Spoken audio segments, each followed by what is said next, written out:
Aussie turn up covers. and they go, hey, do Hi-5's songs. I'm like, Yeah, we love Jumped Up. Like, where are you? I was very cool. oh, he's a thief though. Oh, really? Yeah, he's in jail. Oh, Yeah. interesting. So I can't go into it. It's just still under legal matters. No, but, I just don't have anything to But say I back to that. I think him and Chatterbox hooked up. They definitely did. Ooh. Yeah. This was recorded at the Media Joint. Harder Baby, get ready to turn up the heat with Gravity Drinks Co.'s new Harder soda range. Sip on the delicious citrus explosion or ginger and lime, both delicious flavours that'll make you say, ah yes, with 8% ABV in smaller cans. It's time to get naughty with your taste buds with a good reminder that sometimes smaller can be better. Over sugar, drink Gravity. Available in all Liquorlands and First Choice liquor stores nationwide. That is so rogue. Boy, that's a bit rogue. Is it even that rogue? You guys, I am very lucky to be sitting in this chair today. I almost died multiple times over the weekend. So I was joking around about, you know, Jock, your birthday being the same as my girlfriend's birthday. We actually went away camping on the weekend. No reception, no power. Near the Hunter Valley, so we did do a wine tour. But I will say the first night, smooth sailing. All we did was, you know, eat a bit of mushy chocolate and get the giggles and, you know, hang out with the moths. But then the next morning, it just went downhill from there. I've got to intro you a person, Mr. Dad. So if it wasn't for Mr. Dad, I think this whole weekend would have been absolutely horrendous. So the Saturday morning, one of the girls' vans got bogged in the mud for like probably an hour and a half, 2 hours, and then Mr. Dad towed her out and we were all good. And everyone was covered head to toe in mud. That was, you know, this should have been the sign of it's going downhill from here.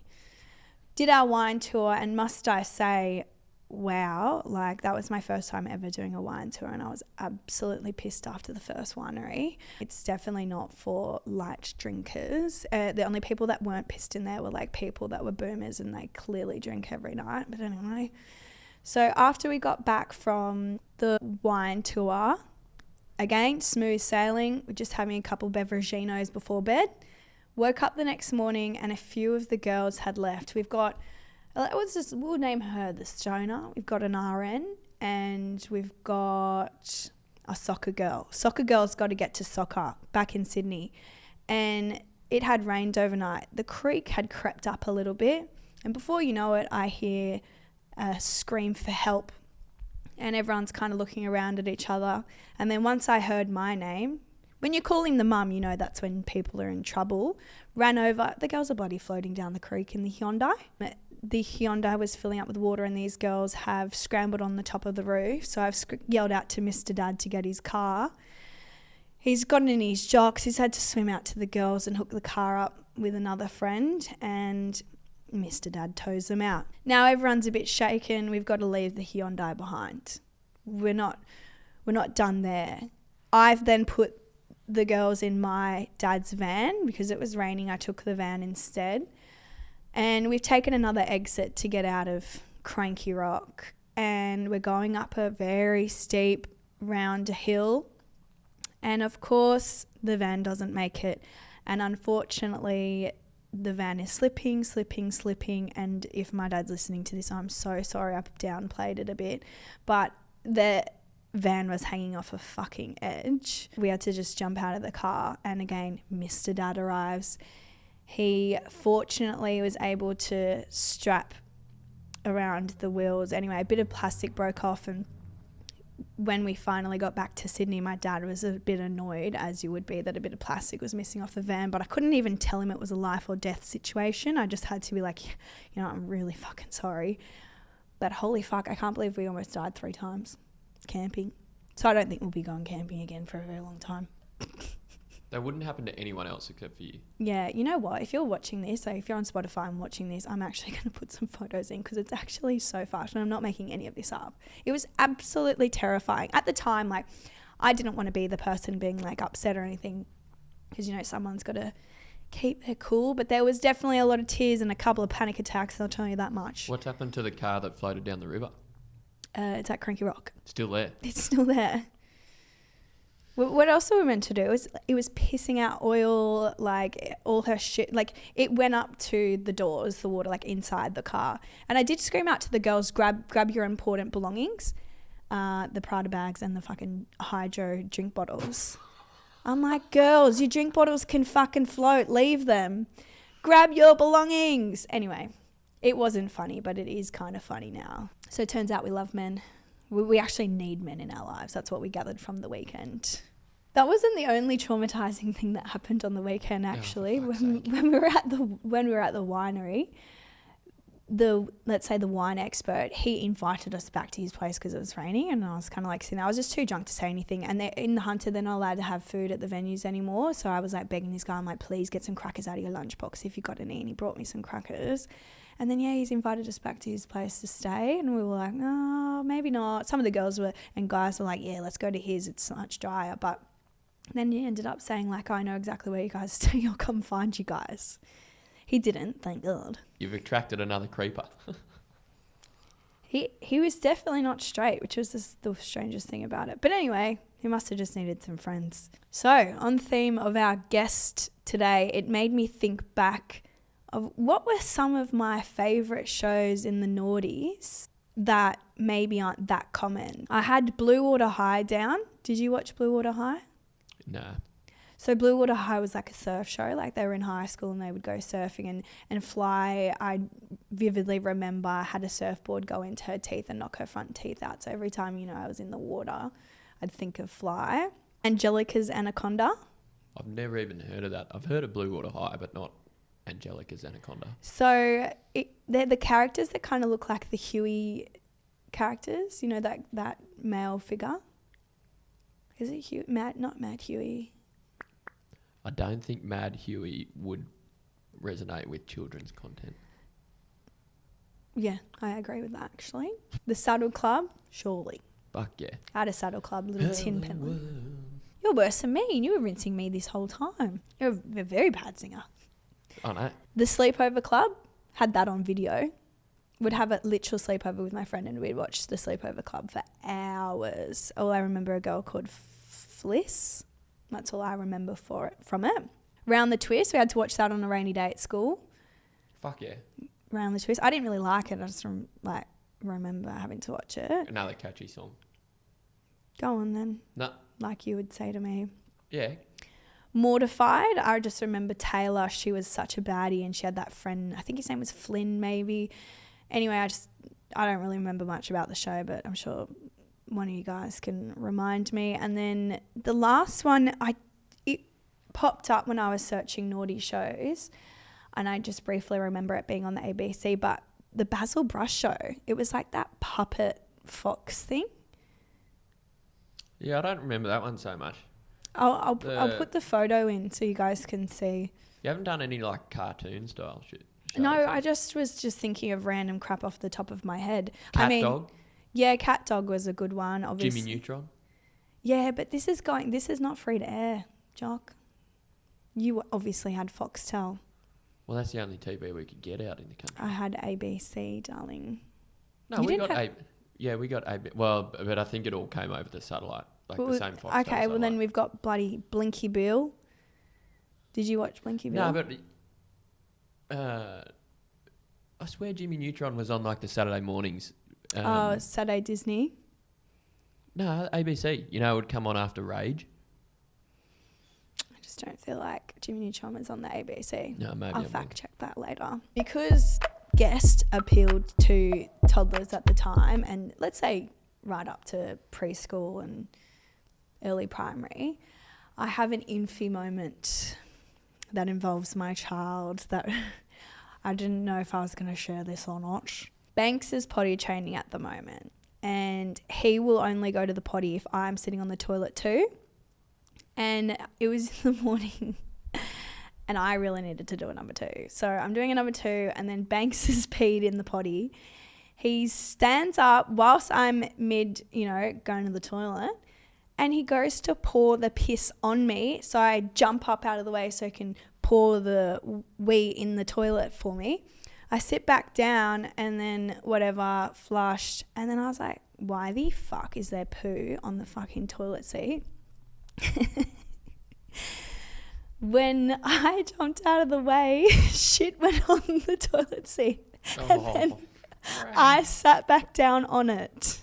My own poo. So that's skid mark on the actual seat. Yeah. Yeah. So that's been our potty training experience so far. It's going bloody great. It's Pretty not shit. Oh.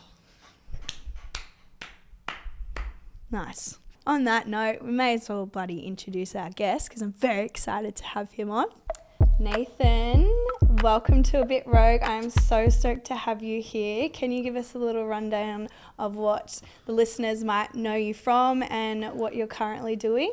How are you, Skye? Thanks for having me. Nathan Foley, probably for the 20-something kids of the 90s. They probably remember me from the old Hi-5 days. I'd say a lot more than 20, but yes, do carry on. 20 plus. Yeah, so I've been working since I was 10 years of age, actually. So In showbiz? Yeah, in show business, writing songs, recording, ever since that age. So I've been doing it for quite a while now and still going at it, still going strong. So I kind of juggled that and Hi-5 at the same time back in the day. But haven't given up. I'm still doing my shows and still recording and releasing music. And because it's not my job, it's my passion. Yeah, that's amazing. I mean, you were definitely one of my favorites in Hi-5. I memorized a lot of words when I was younger. I fooled my parents to thinking I was really smart and I could spell love when I was in preschool, and I brought home a painting and they were like, oh my gosh, you're so smart. And I was like, yeah, learned that from Hi-5 actually. And Energy. I don't know if you remember your Energy song. I remember that. A lot of it's a blur, but there's a lot that I do remember. But yeah, because obviously it was, I mean, I didn't see it as work. It was a gig because we're kids, like we're teenagers when we started that. But obviously it wasn't just about the music, it was about the educational basis of it all as well. Yeah. So, and you were just saying before that you were a teenager when you were doing Hi-5. Yeah, I was 18 when I started that show. That is crazy. Yeah. That is like, I definitely was not mature enough at 18 to be remembering scripts and, you know, performing for people at that age. But I'm going to jump right in and go very rogue very quickly. Okay. So, a lot of us little girly pops when we were younger, obviously we loved Nathan and we loved Charli. We need to know, did Charli and Nathan ever kiss? No. Funny thing is, Charli was like, I guess she's like a little sister to me. Yeah. We, because when that show started, we kind of both had to move out of home. Oh, okay. At that time, Yeah. because I was living out in the western suburbs of Sydney and it was just too much of a drive coming in to film, and she was coming from Nelson Bay way up past Newcastle, so we actually shared an apartment together. Oh, wow. At Artarmon, because we were filming at the Gore Hill studio, the old The T. ABC. I know, so nothing ever happened with Charli and I. I love that. I mean, younger me probably doesn't love that, but love that for you guys. So was she also a teenager at the time? Yeah, she was about 6 months younger than me. Oh, wow. So yeah, we all I remember us doing between trying to learn our scripts and film the show was, at that time, Dawson's Creek was massive. I don't know if you probably remember the show Dawson's Creek. Remember. Oh God, age demographic. Just remember, I am Gen Z. Oh no, it was a massive show, Dawson's Creek, and we used to watch that. It was like this American kind of comedy drama kind of thing we used to watch when we used to between shows. But no, in answer to your question, nothing ever happened between us. I don't think there was an attraction there anyway between us. So Sorry, everyone. yeah, sorry about that. Apologize. So I briefly asked you just before, but I want to go into it a bit more. So you caught up with Tim not long ago because he's catching up. Yeah. And I did say, obviously it's kind of like work colleagues. Do you see any of the other cast members, especially obviously Charli, because you lived together? Yeah. You know what? We've grown up. Like, as I said, we started when we were kids and now we're out, we're married, we've got kids of our own.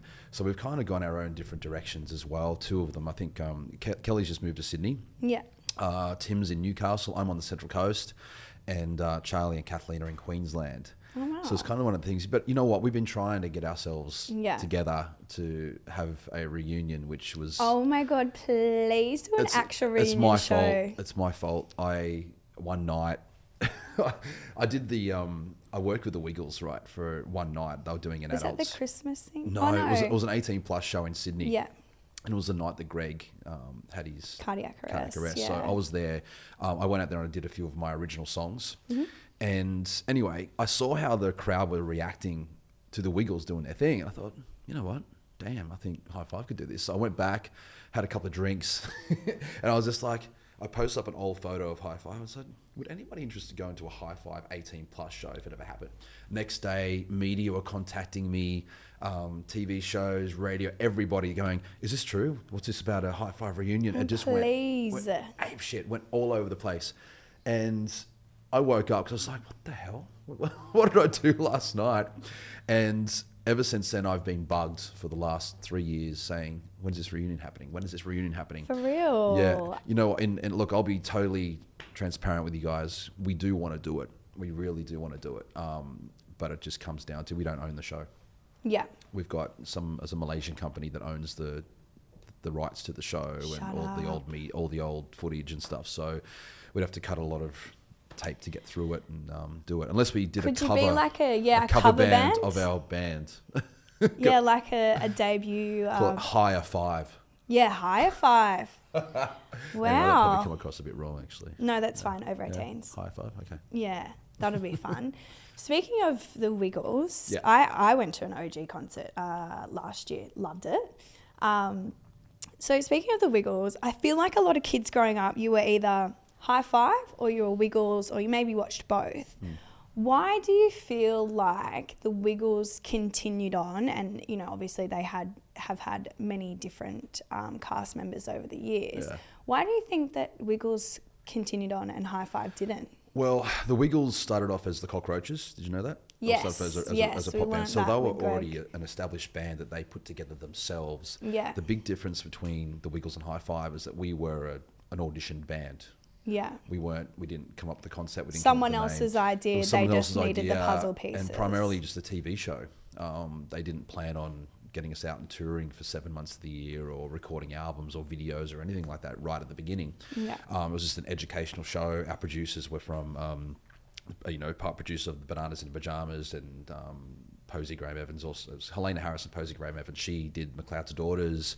So they're all mainly in the TV land of things. TV world, yeah. So the difference between the Wiggles and ourselves is that we were employees of Hi-5. The brand Got of it. Hi-5, but the Wiggles owned Wiggles. the Wiggles. Yeah. They are the Wiggles. So I guess they could take more chances and invest. We didn't have any decision in that. We were just... And also you were so young as well, like when you're Yeah. signing up to something like that, you don't really think, oh, I'm going to be a huge star in the kids world. No, I and need to plus I protect was gigging myself. for 8 years before Hi-5 came along, so I never ever saw myself as a kid's entertainer.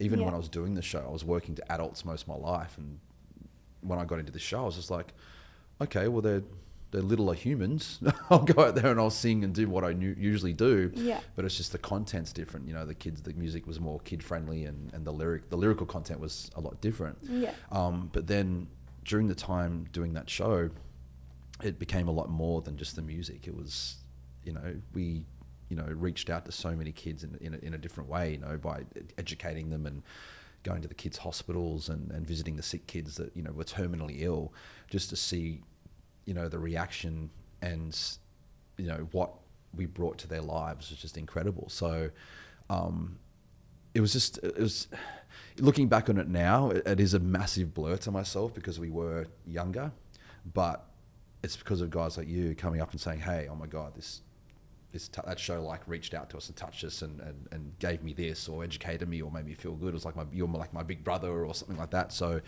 when you get reactions like that, then you start thinking, oh, maybe it was something really cool for you guys. It was freaking massive.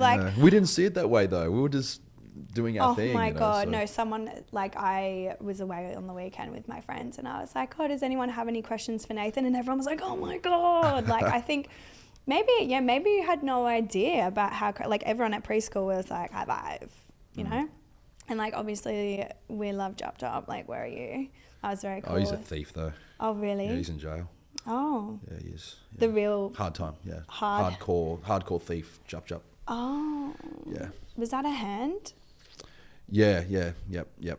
Interesting. So I can't go into it. It's still under legal matters. No, but, I just don't have anything to But say I back to thought, I that. think him and Chatterbox hooked up. They definitely did. Ooh. Yeah. Wow. Yeah. Because Jup was very talented. He had a lot of. You're throwing some tea out there. Yeah, exactly. So you saying that you pretty much showbiz from you when you were 10, you were 18 when you started Hi-5, and then you were touring 7 months of the year. Do you feel like you had the same kind of social opportunity as other people in their like teens and their 20s as others, like in terms of like, you know, going to parties and, you know, making friendships or relationships? Do you feel like you still had the same opportunity, or, you know, oh gosh, what's his name? Malcolm in the Middle. Frankie. He was just on I'm a Celebrity. He said that he lost a lot of that. I don't know. I think people complain too much when they've got something really cool in their hands, and we loved what we did, you know. So I didn't really. We had each other. I had my family. I still had mates that I've had since primary school and high school. So I never really thought I was ever hard done by not having a massive social life. Plus, when we were touring, like, we had each other. We were socializing all the time. Like, and our shows weren't like at 7 or 8 o'clock at night. We had like 2 or 3 shows in the daytime. So by the time nighttime comes, we could go out and hang out and be adults. And you guys are doing the matinee performances. Yeah, not really doing it's daytime. the But no, I don't ever think, because obviously I've been doing this for such a long time. I love what I do. I never did any of this to have that recognition or be famous, or, you know, to be going, oh my God, it freaks me out. Like, it's like. Really? Yeah. That's so surprising. Yeah. Because you are such a performer. Yeah. Being on stage is different to being out in public and having people come up to you. Like, I'm not a shy person, but when it comes to people coming and go, oh my God, like that, I'm like I just did before. I was like, oh my God, Nathan. No, but it's like, I get it, but it's still weird to me in a way. You know what I mean? Like, I understand a little bit. But like, you were literally living other people's dream jobs. So I do get where you're saying, you know, people can complain a little bit when it's actually like, you know, a lot of performers would love to have a TV show. Exactly, just get over it. Just look, if you don't want to be in this industry, because there's responsibilities that come to being on TV. Yeah. There's responsibilities to being in the public eye. Yeah. You know, it doesn't take much just to be nice to people. You know, be respectful of the people. I mean, you guys are the reasons why we were successful. Yeah. It wasn't just about what we could do or our talents or whatever we brought to the show. Yeah. You guys watched it and gave us that success. So I meet and see a lot of celebrities that go out there and go, oh my God, just, you know, stay away from me or do this. And I've met some massive ones even from the States that I've seen personally, people come up and saying, oh, can you sign this, or can I get a photo? And they just give them the hand. I'm like, are you freaking kidding me right now? So awkward as well, they're though. the people that made you, man. Like, you know what? When I was in LA, a lot of people were like, it's so cool, you're meeting so many celebrities. And I'm like, it's making me feel like shit, because I'm like, I loved this person, but now I'm like, they're actually a dick. Yeah. Yeah, because they believe their hype. They hear so much good coming their way all the time. You're the best, you're this, you're great, you're amazing. But they start believing it. The thing is that you've got to be good at it. You've got to be good at being a good person, being good at what you do on stage. Yeah. That is always what's in my mind, like being the best at what you can do and still keep learning. Yeah. Don't ever think you're the best. You know, there's always something to learn. Hughesy actually said that last week, saying, you know, it's all about your ego, like let go of the ego. So yeah, definitely. I mean, I used to joke around when I was a young girl, still even probably the beginning of this year, I used to be like, oh, I could never be famous because I could never be, you know, nice to everyone. But you just do. You are. I mean, I can't relate to people that shun people, or when people are like, can I get a photo? And it's like, they are the reason why you are who you are today, is with your fans. So yeah, it's very well, success means a lot of different things to different people. 100%. You can judge success on going, I want to be recognized, or you want people to go, oh my God. And there's thousands of them, especially today. Like it's all about being famous, and you can end up being famous by just being on a reality show these days. You can go out there without having any talent and making something of yourself. Yeah. The industry's changed now. Yeah. Or you can go, okay, look, how did this show or whatever I did change someone's life? Yeah. Did I move you? Did I make you feel good? Did I take you out of that depressing state that you're in to put a smile on your face? You know what I mean? Or did I write a song that lyrically made you feel good in a way, or you know what I mean. There's all different ways of success. Yeah. You know, that by the end of our lives, I mean, what are we going to be thankful for? You know, life can be very short. You just say, oh, because I was famous, that completed me, or no, I changed people's lives. I made a difference in this world. Yeah, making a difference. Do you feel like having these kind of, let's say, mantras keep you going in terms of you shifting from being Hi-5 into your solo project? Because obviously, like, you with Hi-5, like, you had a team of like growth and strategies doing it for you, and now it's literally you looking out for you, and you're re-entering a market where you've gone from like having this many fans to having to regain your fans. Do you feel like you just keep on telling yourself that success is different for everyone, or? I just don't think about it, to be honest with you. Like I'm just thinking about doing what I love to do. Yeah. And whatever comes.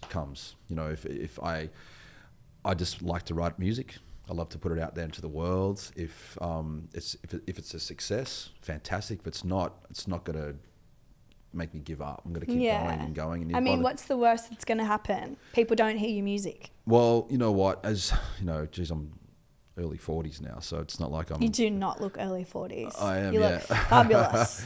Thank you, darling. I'm not 18 anymore. You know, so when you get older, there's different things that mean more to you. Like I've got a little son now, and you know, I'm married. You know, so I've got that. My family means everything. Family is my purpose. Parents are getting older.